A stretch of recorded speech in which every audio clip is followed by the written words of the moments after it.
নমস্কার। তা কলকাতায় নন্দনে ফ্রেঞ্চ ফেস্টিভ্যাল শুরু হয়ে গেছে, আপনারা সকলেই জানেন। তা গতকাল অনুরাগ কাশ্যপের একটা ইন্টারভিউ দেখছিলাম, একটি সংবাদ মাধ্যম অনুরাগ কাশ্যপের কাছে যায়, তার সাথে কথোপকথন হয় 2 থেকে আড়াই মিনিটের কথোপকথন। তা সেখান থেকে একটা বিষয় উঠে আসে, সেই বিষয়টা একজন বাঙালি কন্টেন্ট ক্রিয়েটর হিসাবে আমি বাংলায় থেকে বাংলা সিনেমা পাশাপাশি অন্যান্য রিজিয়নাল ল্যাঙ্গুয়েজ সমস্ত সিনেমাকে যেহেতু আমি প্রেজেন্ট করি, কিন্তু বাঙালি হিসাবে আমার এই কথাটা খুব কানে লাগলো। তাকে যখন জিজ্ঞেস করা হয় যে বাংলায় কি কোনো রকম তার কাজ করার ইচ্ছা আছে, এবং এটা উজ্জ্ব রেখে যে বাংলায় নায়ক নায়িকাদের ওপর কোনো রকম কি কাজ করার তার ইচ্ছা আছে, এবং তিনি যখন তার প্রত্যুত্তরে রিপ্লাইটা দেন খুব হেসে এবং একটু ব্যঙ্গাত্মক লাগলো বিষয়টা, যে তিনি বরাবরই এরকম সুরেই হয়তো কথা বলেন। তা এটা আমার পার্সোনাল খুব গায়ে লাগলো বিষয়টা।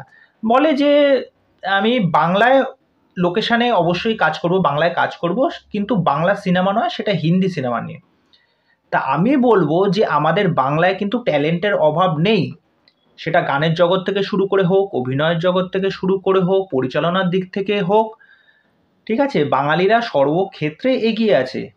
এই বিষয়ে যদি তার কোনো ভ্রান্ত ধারণা থাকে, এই বিষয়টা আমি বলতে চাই। কেননা আমাদের বাঙালিরা বাংলার পাশাপাশি হিন্দি সিনেমাতেও তাদের অনেক কন্ট্রিবিউশন আছে, সেটা অস্বীকার করার জায়গা নেই। সুতরাং তার এই বক্তব্যটা আমার কাছে খুব একটা দৃষ্টিনন্দন লাগলো না।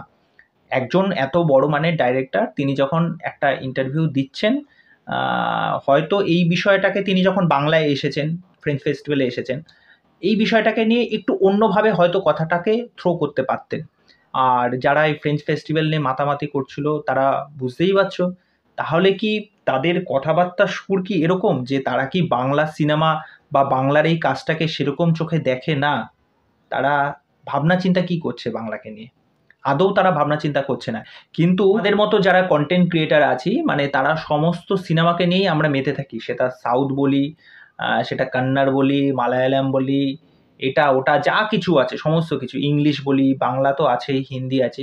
তা সেই ভাষাভাষীগুলোকে নিয়েও কিন্তু আমরা সমভাবে কিন্তু আমরা সব জায়গায় রিপ্রেজেন্ট করে থাকি। তা আমাদের ক্ষেত্রে তো সেই কোনো বাছবিচার থাকে না।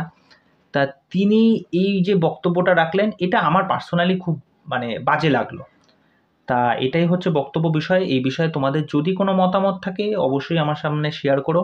আমার মনে হলো এই বিষয়টা তোমাদের সামনে তুলে আনা অবশ্যই দরকার। তা চলো, আজকের ভিডিও এখানেই শেষ করছি। এইটুকুনি ছোট্ট আপডেট দেওয়ার জন্যই এসেছিলাম। পরবর্তী নেক্সট আপডেট নিয়ে অবশ্যই আসবো, অন্য কোনো বিষয় নিয়ে। আজকে এখানেই। নমস্কার।